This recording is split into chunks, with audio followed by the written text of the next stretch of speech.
ಎಲ್ಲರಿಗೂ ನಮಸ್ಕಾರಗಳು. ತಮ್ಮೆಲ್ಲರಿಗೂ ರಾಜೇಂದ್ರ ಟೆಕ್ ಕಂಪ್ಯೂಟರ್ ಯೂಟ್ಯೂಬ್ ಚಾನೆಲ್ಗೆ ತುಂಬ ಹೃದಯದ ಸ್ವಾಗತವನ್ನು ಕೋರುತ್ತೇನೆ. ನಾವು ಕಳೆದ ಕ್ಲಾಸಲ್ಲಿ MS ವರ್ಡ್ ಪ್ರಾಕ್ಟಿಕಲ್ ಕ್ಲಾಸ್ 27 ಇದರಲ್ಲಿ ನಾನು ನನ್ನ ಡಾಕ್ಯುಮೆಂಟ್ಸ್ದಲ್ಲಿ ಪಿಕ್ಚರನ್ನು ತೆಗೆದುಕೊಂಡ ನಂತರ ಅವುಗಳಿಗೆ ಕರೆಕ್ಷನ್ ಯಾವ ರೀತಿ ಮಾಡೋದು, ಬ್ರೈಟ್ನೆಸ್ ಮತ್ತು ಕಾಂಟ್ರಾಸ್ಟನ್ನು ಯಾವ ರೀತಿ ಹೆಚ್ಚು ಕಡಿಮೆ ಮಾಡ್ಕೋಬೇಕು, ಮತ್ತು ಜೊತೆಗೆ ಕಲರನ್ನು ಪಿಕ್ಚರ್ ಕಲರನ್ನು ಯಾವ ರೀತಿಯಾಗಿ ಚೇಂಜ್ ಮಾಡ್ಕೋಬೇಕು, ನಮಗೆ ಬೇಕಾದಂಥ ನಮ್ಮ ಡಾಕ್ಯುಮೆಂಟ್ಸ್ಗೆ ಯಾವುದು ಮ್ಯಾಚ್ ಆಗ್ತದೆ ಕಲರ, ಸೊ ಯಾವ್ದು ಮ್ಯಾಚ್ ಆಗ್ತದೆ ಆ ಕಲರನ್ನು ಯಾವ ರೀತಿ ಅಪ್ಲೈ ಮಾಡ್ಕೋಬೇಕು ಅನ್ನೋದು ನಾನು ಕಳೆದ ಕ್ಲಾಸ್ನಲ್ಲಿ ನಿಮಗೆ ತಿಳಿಸಿಕೊಟ್ಟಿದ್ದೀನಿ. ಸೊ ಇವತ್ತಿನ ಕ್ಲಾಸದ ವಿಡಿಯೋದ ಡಿಸ್ಕ್ರಿಪ್ಷನ್ನಲ್ಲಿ ಅದರ ಲಿಂಕನ್ನು ಹಾಕ್ತೀನಿ. ತಾವು ದಯವಿಟ್ಟು ಲಿಂಕನ್ನು ಓಪನ್ ಮಾಡಿಕೊಡಿ ಮತ್ತು ಆ ಕ್ಲಾಸನ್ನು ನೋಡಿರಿ. ಸೊ ಇವತ್ತಿನ class MS word practical class 28. ಇದರಲ್ಲಿ ನಾನು ಒಂದು ಆರ್ಟಿಸ್ಟಿಕ್ ಎಫೆಕ್ಟನ್ನು ಯಾವ ರೀತಿ ಕೊಡೋದು, ನಾವು ಡಾಕ್ಯುಮೆಂಟ್ಸ್ನಲ್ಲಿ ತೆಗೆದುಕೊಂಡಂಥ ಪಿಕ್ಚರಿಗೆ ಆರ್ಟಿಸ್ಟಿಕ್ ಎಫೆಕ್ಟ್ ಯಾವ ರೀತಿ ಕೊಡೋದು. ಫಾರ್ ಎಕ್ಸಾಂಪಲ್ ಗ್ಲಾಸ್ ಥರ ಗ್ಲಾಸ್ ಮೇಲೆ ಫೋಟೋ ಅಂಟಿಸಿದ ನಂತರ ಯಾವ ರೀತಿ ಕಾಣ್ತಿರ್ತದೆ, ಗ್ಲೋ ಮಾಡಿದ ನಂತರ ಈ ಪ್ರಕಾರ ನಾವು ಬೇರೆ ಬೇರೆದಂಥ ಎಫೆಕ್ಟ್ ಬಂದಿರ್ತವೆ.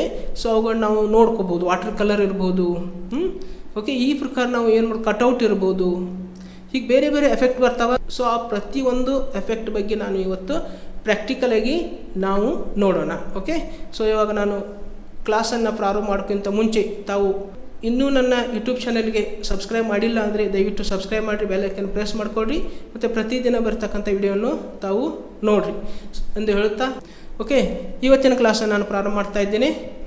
MS ವರ್ಡನ್ನು ಓಪನ್ ಮಾಡ್ಕೋಬೇಕು. MS ವರ್ಡ್ ಓಪನ್ ಮಾಡಿದ ನಂತರ ಮತ್ತೆ ನಾವು ಪುನಃ ಇನ್ಸರ್ಟ್ದಲ್ಲಿ ಬರಬೇಕು. ಸೊ ಇಲ್ಲಿ ಇನ್ಸರ್ಟ್ದಲ್ಲಿ ಬಂದ ನಂತರ ಇನ್ಸರ್ಟ್ದಲ್ಲಿ ಹೋಗಬೇಕು. ಇನ್ಸರ್ಟ್ದಲ್ಲಿ ಆಮೇಲೆ ಪಿಕ್ಚರ್ಸ್, ಮತ್ತು ನಾವು ಪ್ರತಿ ಸಲ ಇಲ್ಲಿ ಪಿಕ್ಚರ್ಸ್ ತೊಗೋಬೇಕಾಗ್ತದೆ.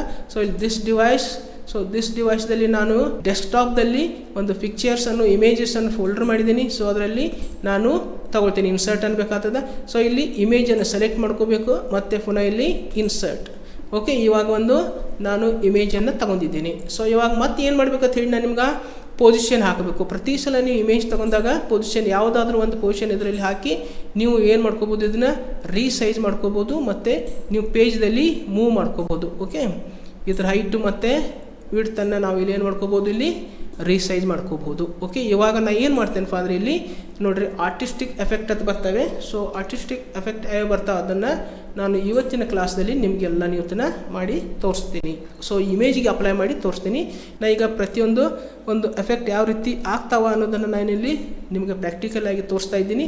ಸೊ ಇವಾಗ ನೀವೇನು ಮಾಡಿರಿ ಅಂದರೆ ಆ ಇಮೇಜನ್ನು ನೋಡಿರಿ, ಇಮೇಜಿಗೆ ಅಪ್ಲೈ ಆಗಿರ್ತದೆ. ಓಕೆ, ಸೊ ಇವಾಗ ಆರ್ಟಿಸ್ಟಿಕ್ ಎಫೆಕ್ಟ್ದಲ್ಲಿ ಮೊದಲನೇದು ನನ್ ಹತ್ತಿದೆ. ಸೊ ಇವಾಗ ಏನೂ ಅಪ್ಲೈ ಆಗಿಲ್ಲ ಇಮೇಜ್ಗೆ. ಆಮೇಲೆ ಎರಡನೇದು ಏನಿದೆ ಇಲ್ಲಿ ಮಾರ್ಕರ್. ಸೊ ಇಲ್ಲಿ ಮಾರ್ಕರ್ ಥರ ಕಾಣ್ತದೆ ನೋಡಿರಿ. ನಾವು ನಮ್ಮ ಇಮೇಜ್ಗೆ, ನಮ್ಮ ಪಿಕ್ಚರ್ಗೆ ನಾವು ಮಾರ್ಕರ್ ಥರ ಮಾಡ್ಬೋದು. ಓಕೆ, ಸೊ ಮಾರ್ಕರ್ದಲ್ಲಿ ನಾವು ಮಾರ್ಕರ್ದಲ್ಲಿ ನಾವು ಯಾವ ರೀತಿ ಇಮೇಜನ್ನು ಪಿಕ್ಚರ್ ರೆಡಿ ಮಾಡ್ಕೊಳ್ಳೋದು, ಸೊ ಆ ಪ್ರಕಾರ ಇದು ಕಾಣ್ತದೆ. ಸೊ ಇದು ಯಾವ ಥರ ಕಾಣ್ತಿತ್ತಪ್ಪ ಅಂದರೆ ಪೆನ್ಸಿಲ್ ಗ್ರೇ ಸ್ಕೇಲ್ದಲ್ಲಿ ನಾವು ಈ ಇಮೇಜನ್ನು ಪೆನ್ಸಿಲ್ದಲ್ಲಿ ಬಿಡಿಸಿದಾಗ ಯಾವ ರೀತಿ ಕಾಣ್ತದೆ. ಸೊ ಇದು ಪೆನ್ಸಿಲ್ ಸ್ಕೆಚ್ದಲ್ಲಿ ಇದನ್ನು ಮಾಡಿದ್ರೆ ಈ ಇಮೇಜ್ ಈ ಥರ ಕಾಣ್ತದೆ. ಸೊ ಇದು ಲೈನ್ ಡ್ರಾಯಿಂಗ್. ಸೊ ಪ್ರತಿಯೊಂದು ನಿಮ್ಗೆ ಕಾಣ್ತಾ ಇದೆ ನೋಡ್ರಿ. ಇಲ್ಲಿ ಲೈನ್ ಡ್ರಾಯಿಂಗ್ ಅಂದರೆ ನೋಡಿರಿ, ಡ್ರಾಯಿಂಗನ್ನು ಲೈನ್ ಪ್ರಕಾರ ಇಲ್ಲಿ ಡ್ರಾಯಿಂಗನ್ನು ಯಾವ ರೀತಿ ಬಿಡಿಸ್ಕೋಬೋದು ಅನ್ನೋದನ್ನು ಇದು ಹೇಳ್ತದೆ. ಸೊ ಇದು ಚಾಕ್ ಸ್ಕೆಚ್, ಒಂದು ಚಾಕ್ಲೆ ಯಾವ ರೀತಿ ನಾವು ಸ್ಕೆಚ್ ಮಾಡ್ಕೋಬೋದು ಇಮೇಜನ್ನು ಅನ್ನೋದನ್ನು ಇದನ್ನು ನೋಡ್ಕೋಬೋದು. ಸೊ ಇದು ಪೇಂಟ್ ಸ್ಟ್ರೋಕ್ಸ್ ಅಂತ ಬರ್ತದೆ. ಪೇಂಟ್ ಸ್ಟ್ರೋಕ್ದಲ್ಲಿ ಈ ಪ್ರಕಾರ ನಮ್ಮ ಇಮೇಜ್ ಚೇಂಜ್ ಆಗ್ತದೆ. ಸೊ ಇದು ಪೇಂಟ್ ಬ್ರಷ್ದಲ್ಲಿ ಈ ಪ್ರಕಾರ ಮಾಡ್ಕೋಬೋದು. ಮತ್ತು ಇದು ಗ್ಲೋ ಡಿಫ್ಯೂಸ್ಡ್. ಓಕೆ, ಗ್ಲೋ ಯಾವ ರೀತಿ ಮಾಡ್ಕೋಬೋದು ಅಂದರೆ ಗ್ಲೋ ಅಂದರೆ ಏನಾಗ್ತದೆ, ಎಲ್ಲ ಕಡೆ ಅದರ ಪ್ರಕಾಶಮಾನವಾಗಿ ಕಾಣ್ತದೆ ಇಮೇಜ. ಓಕೆ, ಸೊ ಇವಾಗ ಇದು ಏನಾಗ್ತದೆ ಅಂದ್ರಪ್ಪ ಬ್ಲರ್ ಆಗ್ತದೆ, ಮುಖ ಸ್ವಲ್ಪ ಏನಾಗ್ತದೆ ಬ್ಲರ್ ಆಗ್ತದೆ. ಓಕೆ, ಬ್ಲರ್ ಅಂದರೆ ಏನು, ಒಂದು ಸ್ವಲ್ಪ ಸ್ಪಷ್ಟವಾಗಿ ಕಾಣಿಸಂಗಿಲ್ಲ. ಸೊ ಇದು ಏನಪ್ಪ ಅಂದ್ರೆ ಲೈಟ್ ಸ್ಕ್ರೀನ್ದಲ್ಲಿ ಇಮೇಜ್ ಯಾವ ರೀತಿ ಕಾಣ್ತದೆ, ಲೈಟ್ ಸ್ಕ್ರೀನ್ದಲ್ಲಿ ಇದು ಇಮೇಜ್ ನಾವು ತೆಗೆದಂಥ ಪಿಕ್ಚರ್ ಕಾಣ್ತದೆ. ನೆಕ್ಸ್ಟ್ ವಾಟರ್ ಕಲರ್ದಲ್ಲಿ ಈ ಇಮೇಜ ಈ ಪ್ರಕಾರ ಕಾಣ್ತದೆ. ನಾವು ತೆಗೆದಂಥ ಪಿಕ್ಚರ ವಾಟರ್ ಕಲರ್ದಲ್ಲಿ ಈ ಪ್ರಕಾರ ಕಾಣ್ತದೆ. ನೆಕ್ಸ್ಟ್ ಇಲ್ಲೇನೇನು ಫಿಲ್ಮ್ ಗ್ರೇನ್ದಲ್ಲಿ ನಮ್ಮ ಪಿಕ್ಚರ ಈ ಪ್ರಕಾರ ತೋರಿಸ್ತದೆ. ನೆಕ್ಸ್ಟ್ ಮೊಸಾಯಿಕ್ ಬಬಲ್ಸ್ ಅಂತ ಬರ್ತವೆ. ಸೊ ಇದರಲ್ಲಿ ಬಬಲ್ಸ್ ಥರ ಒಂದು ಗುಳ್ಳೆ ಥರ ಏನಾಗ್ತದೆ ಇಲ್ಲಿ ಪಿಕ್ಚರ್ ಕಾಣ್ತಿರ್ತದೆ. ಸೊ ಇದು ಗ್ಲಾಸ್ದಲ್ಲಿ ಯಾವ ರೀತಿ ಒಂದು ಗ್ಲಾಸ್ ಮೇಲೆ ಪಿಕ್ಚರನ್ನು ಅಂಟಿಸಿದ್ರೆ ಯಾವ ರೀತಿ ಕಾಣ್ತದ ಅನ್ನೋದನ್ನು ಇದು ಈ ಒಂದು ಇದ್ರ ಮುಖಾಂತರ ನಾವು ತಿಳ್ಕೊಬೋದು. ನೆಕ್ಸ್ಟ್ ಬರ್ತದೆ ಇಲ್ಲಿ ಇದು ಸಿಮೆಂಟ್ ಮೇಲೆ, ಸಿಮೆಂಟ್ ಗೋಡೆ ಥರ ಸಿಮೆಂಟ್ ಗೋಡೆ ಮೇಲೆ ಇರ್ಬೋದು. ಓಕೆ, ಸಿಮೆಂಟ್ ಯಾವುದಾದ್ರೂ ಒಂದು ಇದ್ರ ಮೇಲೆ ಇದು ಯಾವ ಪ್ರಕಾರ ಬರ್ತದಪ್ಪ ಅಂದರೆ ಇಲ್ಲಿ ಸಿಮೆಂಟ್ ಮೇಲೆ. ಓಕೆ, ಸಿಮೆಂಟ್ ಮೇಲೆ ನಾವು ಈ ಪ್ರಕಾರ ಕಾಣ್ತದ. ನೆಕ್ಸ್ಟ್ ಏನಿದೆ ನೋಡ್ರಿ, ಟೆಕ್ಸ್ಚೂರೈಸರ್ ಅಂತಿದೆ. ಓಕೆ, ಟೆಕ್ಸ್ಚೂರೈಸರ್ ಅಂದರೆ ಇದು ನೋಡ್ರಿ ಈ ಪ್ರಕಾರ ಕಾಣ್ತದೆ. ನೆಕ್ಸ್ಟ್ ಬರ್ತಕ್ಕಂಥದ್ದು ಕ್ರಿಸ್ ಕ್ರಾಸ್ ಎಚಿಂಗ್ ಅಂತೇಳಿ ಬರ್ತದೆ. ಕ್ರಿಸ್ ಕ್ರಾಸ್ ಎಚಿಂಗ್ ಅಂದರೆ ನೋಡ್ರಿ ಏನು ಚೇಂಜಸ್ ಆಗ್ತದೆ ಇಲ್ಲಿ. ಓಕೆ, ಚೇಂಜ್ ಆಗಿದೆ ನೋಡ್ರಿ, ಸ್ವಲ್ಪ ಚೇಂಜ್ ಆಗ್ತಿರ್ತವೆ. ಸೊ ಇದು ಪ್ಯಾಟ್ಲೆಟ್ ಸ್ಮೂತ್ ಅಂತ ಬರ್ತದೆ, ಇದು ಸ್ಮೂತ್ ಅಂತ ಬರ್ತದೆ ನೋಡಿ.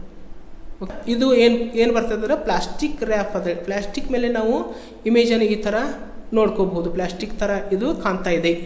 ಓಕೆ, ಸೊ ಇದು ಯಾವ ಥರ ಕಾಣ್ತಾ ಇದೆ ನೋಡ್ರಿ, ಕಟ್ಔಟನ್ನು ಮಾಡಿದಾಗ ಈ ಪ್ರಕಾರ ಪಿಕ್ಚರ್ ಕಾಣ್ತಿರ್ತದೆ. ಸೊ ಇವಾಗ ಇದು ಫೋಟೋ ಕಾಪಿ ಮಾಡಿದರೆ ನಮ್ಮ ಕಲರ್ ಇದ್ದಂಥ ಫೋಟೋ ಈ ಪ್ರಕಾರ ಕಾಣ್ತದೆ. ಸೊ ಇವಾಗ ಲಾಸ್ಟ್ ಯಾವುದಿದೆ ಇಲ್ಲಿ ಗ್ಲೋ ಎಡ್ಜಸ್ ಅಷ್ಟೇ ಏನಾಗ್ತದೆ, ಅದ್ರದ್ದು ಎಡ್ಜ್ ಅಂದರೆ ಏನಾಗ್ತದೆ, ಒಂದು ಬಾರ್ಡ್ರ್ ಅಂಚು ಏನು ಪಿಕ್ಚರ್ ಅಂಚಿದೆ ಅಲ್ಲ, ಬಾರ್ಡರ್ಸ್ ಇದೆಯಲ್ಲ, ಅದು ಈ ಪ್ರಕಾರ ಕಾಣ್ತದೆ. ಮತ್ತು ಅದು ಡ್ರೆಸ್ ಕೂಡ ನೋಡ್ರಿ, ಅದು ಏನಿದಾವೆ ಅಲ್ಲಿ ಒಂದು ರೌಂಡ್ ಶೇಪ್ ಬಂದಾವೆ. ಸೊ ಅವುಗಳು ಕೂಡ ಎಡ್ಜ್ ಅಷ್ಟೇ ಕಾಣ್ತಾ ಇದೆ. ಸೊ ಈ ಪ್ರಕಾರ ನಾವು ಏನು ಮಾಡೋದು, ಇಷ್ಟು ಒಂದು ಎಫೆಕ್ಟನ್ನು ನಾವು ಇಲ್ಲಿ ಆರ್ಟಿಸ್ಟಿಕ್ ಎಫೆಕ್ಟನ್ನು ನಮ್ಮ ಪಿಕ್ಚರ್ಗಳಿಗೆ ಕೊಡಬಹುದು. ಓಕೆ, ಸೊ ಈ ಪ್ರಕಾರ ನಾವು ಏನು ಮಾಡ್ಬೋದಪ್ಪ ಅಂದ್ರೆ ಒಂದು ಪಿಕ್ಚರ್ಗಳಿಗೆ ಎಫೆಕ್ಟನ್ನು ಹಾಕ್ಬೋದು. ಈ ಡಾಕ್ಯುಮೆಂಟ್ಸ್ದಲ್ಲಿ ನಾವು ಇವುಗಳನ್ನ ಯೂಸ್ ಮಾಡ್ಕೋಬೋದು. ಈ ಪ್ರಕಾರ ನಾವು ಆರ್ಟಿಸ್ಟಿಕ್ ಮೀಡಿಯಾ ಎಫೆಕ್ಟಲ್ಲಿ ನಾವು ತೆಗೆದುಕೊಂಡಂಥ ಡಾಕ್ಯುಮೆಂಟ್ದಲ್ಲಿ ತೆಗೆದುಕೊಂಡಂಥ ಪಿಕ್ಚರ್ಗಳಿಗೆ ಬೇರೆ ಬೇರೆದಂಥ ಎಫೆಕ್ಟನ್ನು ಮಾಡಿ ನೋಡ್ಕೋಬೋದು. ಸೊ ಇವತ್ತಿನ ಕ್ಲಾಸು ತಮಗೆ ಇಷ್ಟ ಆಗಿದೆ ಅಂತ ತಿಳ್ಕೊತೀನಿ. ಇಷ್ಟ ಆಗಿದರೆ ದಯವಿಟ್ಟು ಲೈಕ್ ಮಾಡಿರಿ, ಕಮೆಂಟ್ ಮಾಡಿರಿ, ವಿಡಿಯೋವನ್ನು ಶೇರ್ ಮಾಡಿಕೊಡ್ರಿ. ಹೊಸದಾಗಿ ತಾವು ಯೂಟ್ಯೂಬ್ ಚಾನಲ್ ನೋಡ್ತಾ ಇದ್ದರೆ ಸಬ್ಸ್ಕ್ರೈಬ್ ಮಾಡಿಕೊಳ್ರಿ, ಬೆಲ್ ಐಕನ್ ಪ್ರೆಸ್ ಮಾಡಿರಿ, ಮತ್ತು ಪ್ರತಿದಿನ ಬರ್ತಕ್ಕಂಥ ವಿಡಿಯೋಗಳನ್ನ ತಾವು ನೋಡ್ಕೊಳ್ರಿ ಎಂದು ಹೇಳುತ್ತಾ ಇವತ್ತಿನ ಕ್ಲಾಸನ್ನು ನಾನು ಇಲ್ಲಿಗೆ ಮುಕ್ತಾಯಗೊಳಿಸ್ತಾ ಇದ್ದೇನೆ. ಮತ್ತೊಂದು ಕ್ಲಾಸನ್ನು ಪುನಃ ನಿಮ್ಮ ಜೊತೆಗೆ ಬರುವೆ. ಅಲ್ಲಿವರೆಗೆ ಎಲ್ಲರಿಗೂ ನನ್ನ ನಮಸ್ಕಾರಗಳು.